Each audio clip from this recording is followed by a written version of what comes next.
SNX Marathi, Siddheshwar news express, सत्यासाठी SNX सोबत.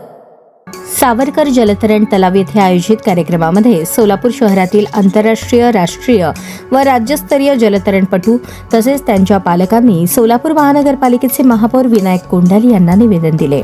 सावरकर जलतरण तलाव व मार्कंडेय जलतरण तलाव येथे खेळाडूंना पूर्वीप्रमाणेच मोफत सरावाची सुविधा उपलब्ध करून द्यावी अशी मागणी यावेळी करण्यात आली.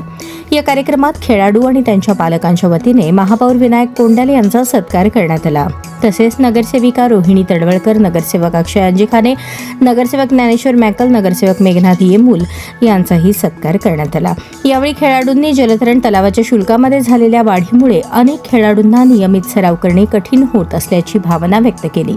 सोलापूर शहरातील अनेक जलतरणपटूंनी राष्ट्रीय व आंतरराष्ट्रीय स्तरावर उल्लेखनीय यश संपादन केले असून अशा खेळाडूंना प्रोत्साहन देण्यासाठी महानगरपालिकेने मोफत सरावाची सुविधा कायम ठेवावी अशी मागणी यावेळी करण्यात आली. यावर महापौर विनायक कोंडाल यांनी उपस्थित खेळाडू आणि पालकांचे म्हणणे लक्षपूर्वक ऐकून घेतले. सोलापूर शहरातील खेळाडूंनी विविध स्पर्धांमध्ये शहराचे नाव उज्ज्वल केले आहे.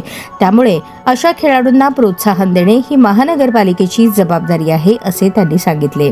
येत्या काही दिवसात महानगरपालिका आयुक्तांची बैठक घेऊन आंतरराष्ट्रीय, राष्ट्रीय व राज्यस्तरीय खेळाडूंना मोफत सरावाची सुविधा कशा पद्धतीने देता येईल याबाबत सविस्तर चर्चा करण्यात येईल. लवकरच यावर सकारात्मक तोडगा काढण्यात येईल असे आश्वासन महापौरांनी यावेळी दिले. महापौरांच्या या आश्वासनामुळे उपस्थित खेळाडू आणि त्यांच्या पालकांनी समाधान व्यक्त केले. यावेळी यशवंत बाथरूट, श्रीकांत शेटे, मनीष भावसार, श्रीकांत दोरनाल, हरीश अन्नलदास, दशरथ गुरव, प्रताप सूर्यवंशी, श्रीरंग खाडेकर, संजय साळुंखे, सुरेश माळी यांच्यासह अन्य मान्यवर उपस्थित होते.